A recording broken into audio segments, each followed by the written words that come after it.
आवाज ओवरड्राइव में आपका स्वागत है। और जैगुआर की पहली परफॉर्मेंस इलेक्ट्रिक एसयूवी आई-पेस की क्या खासियत है, इसकी रेंज कितनी है, ये कितनी घंटों में चार्ज हो जाती है, तमाम सवाल आपके मन में होंगे। तो इन सभी जवाबों के लिए देखिए हमारी खास स्टोरी।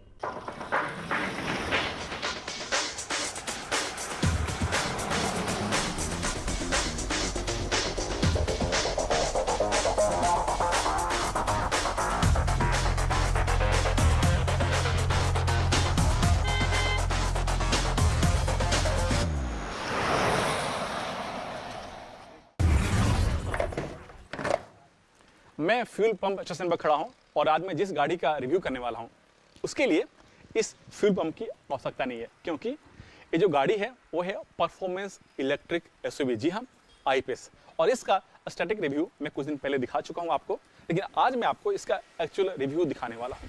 तो रिव्यू से पहले आप इसकी कीमत जान लीजिए। तो इसके 3 वेरिएंट हैं और इसकी एक शोरूम कीमत शुरू होती है 1,06,00,000 से 1,12,00,000 रुपया।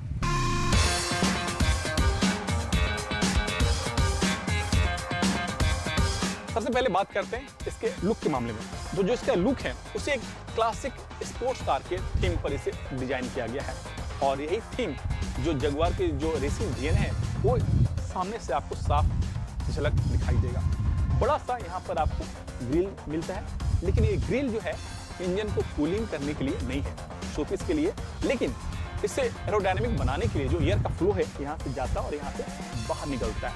एक चीज और, बैटरी हीट ना हो, क्योंकि इलेक्ट्रिक गाड़ी है तो इसके लिए निचले हिस्से में आपको वेंटिलेशन सिस्टम दिया गया जो हीट के अनुसार इसके वेंट्स खुलते हैं या फिर बंद होते हैं। एक चीज और, जो इसका हेडलैम्प है उसके अंदर मैट्रिक्स एलईडी लाइट का इस्तेमाल किया गया जिसकी रोशनी काफी बेहतर है, और ठीक इसके यहाँ पर आपको ये शेप में आपको DRL मिलता है जो जगुआर की पहचान है। एक चीज और, गाड़ी इलेक्ट्रिक है तो आप सोच रहे हैं इसका इंजन कहाँ है। मैं बता दूं इसका इंजन यहाँ पर नहीं दिया गया, जबकि इसके जो इंजन है वो एक्सल के अंदर फिट किया गया है। तो यहाँ पर क्या मिलता है, तो यहाँ पर आपको मैं दिखाता हूँ। मेरे पास की है, और इस गाड़ी की एक और खासियत है कि की के सहारे आप बोनट को खोल सकते हैं। मैंने की दबाया और सामने से यहाँ पर बोनट आपका खुल जाता है, और बोनट खुलते ही आप देख लेंगे यहाँ पर कोई इंजन नहीं मिलता है। थोड़ा सा आपको स्टोरेज स्पेस दिया गया, और ताकि आप यहाँ पर अपने इलेक्ट्रिक केबल को आप यहाँ पर रख सकते हैं। जगुआर आई-पेस का जो इंटीरियर है उसे लग्जरी और स्पोर्ट्स का दोनों को मिलाकर बनाया गया है। और एक आप गौर से देखेंगे तो यहाँ पर स्पेस का पूरा ध्यान रखा गया है, कहीं भी क्लटर नहीं लगता। और जो इसका डैशबोर्ड है उसमें आपको सॉफ्ट टच मटेरियल का इस्तेमाल किया गया, चाहे वो डैशबोर्ड हो या फिर स्टीयरिंग व्हील हो या फिर डोर के पैनल। इसमें क्या क्या नया चीज़ है, तो पहली चीज़ है जो इसका इंफोटेनमेंट सिस्टम है उसमें PV Pro जो टेक्नोलॉजी है जगुआर की वो इसमें इस्तेमाल किया गया है। निचले हिस्से में आपको 5 इंच का स्क्रीन दिया गया, जो सारे जो AC के जो कंट्रोल्स हैं वो आपको यहाँ पर मिलता है। आपके लेफ्ट साइड में जो यहाँ बटन दिखाई दे रहे हैं उसमें आपको ड्राइव मोड और आपके गाड़ी के हाइट को अप या ज़्यादा करना है उस पर यहाँ पर ऑप्शन दिया गया है।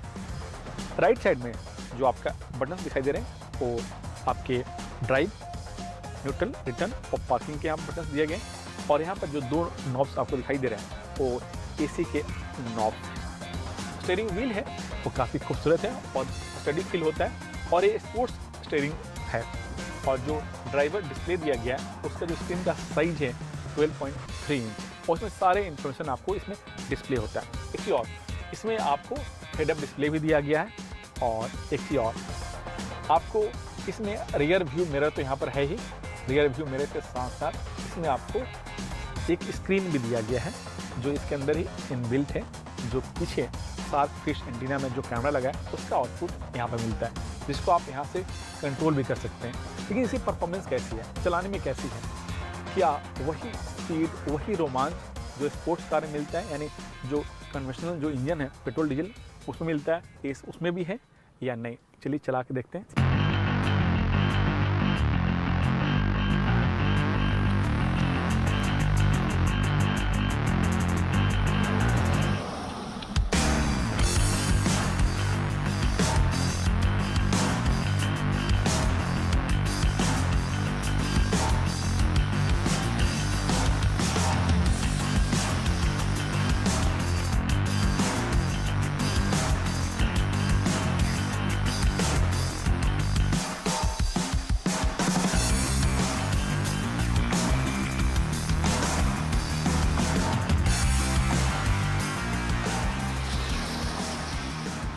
परफॉर्मेंस के लिहाज से आईपीएस में सेफ्टी का भी पूरा ख्याल रखा गया है। 6 एयरबैग, एबीएस, ईबीडी के साथ साथ कुछ खास इसमें फीचर्स दिए गए हैं, जैसे एक्टिव एयर सस्पेंशन, यानी जैसे ही गाड़ी की जो स्पीड है 100 किलोमीटर स्पीड से ऊपर जाती है, जो इसकी हाइट है 10 mm कम हो जाती है। दूसरा, अडेप्टिव डायनेमिक सिस्टम, यानी गाड़ी की जो speed, steering wheel, brake pedal और जो थ्रोटल है, वो चारों के जो कमांड्स हैं उसको कंबाइन करके जो इसके अंदर डैम्पर सिस्टम है वो काम करते हैं। इसी वजह से आपको बेहतर कंफर्ट राइड मिलता है। और तीसरा, इसमें ऑल सरफेस प्रोग्रेस कंट्रोल लगा हुआ है, यानी सरफेस के हिसाब से जो इसकी स्पीड है कम या फिर ज़्यादा होती है।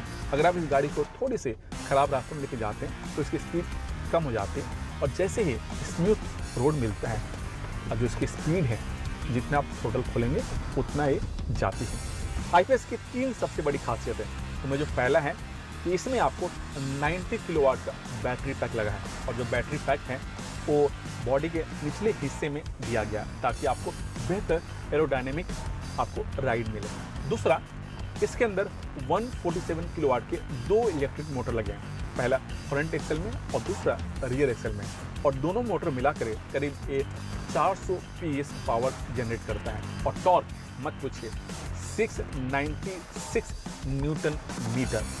और जो तीसरा है कि इसमें कोई गियर बॉक्स नहीं है, सीधा पैडल दबाइए और तुरंत मोटर काम करना चालू कर देता है। और इसके अंदर जो इलेक्ट्रिक मोटर लगे हैं उनकी जो RPM है 0 से 12,000 पर मिनट का है। इसी वजह से आप जितना थ्रोटल खोलिए उतना आपको इसमें स्पीड मिलता है।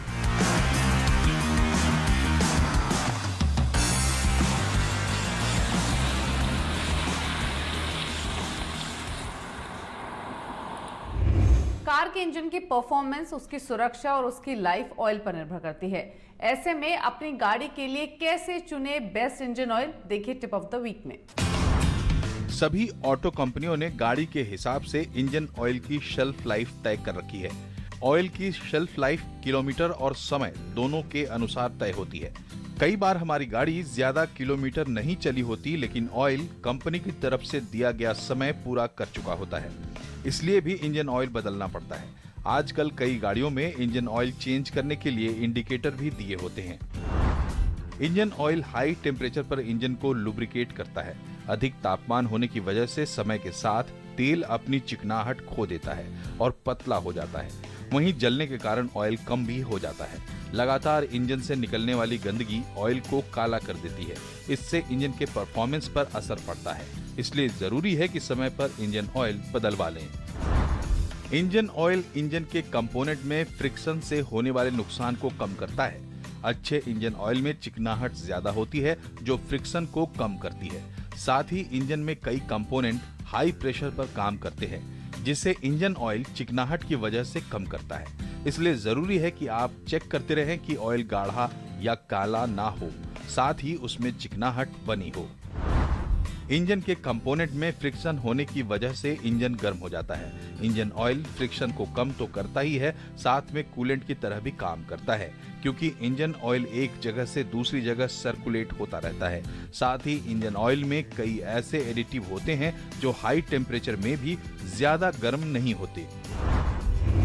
वक्त हो गया एक ब्रेक का। ब्रेक के बाद मशहूर ऑटो एक्सपर्ट टूटू धवन आपको बताएंगे कि कॉम्पैक्ट एसयूवी सेगमेंट में बेस्ट गाड़ी कौन सी है। साथ ही वो तमाम क्वेश्चंस हम शामिल करेंगे जो आप आवाज ओवरड्राइव के फेसबुक पेज पर भेजते हैं।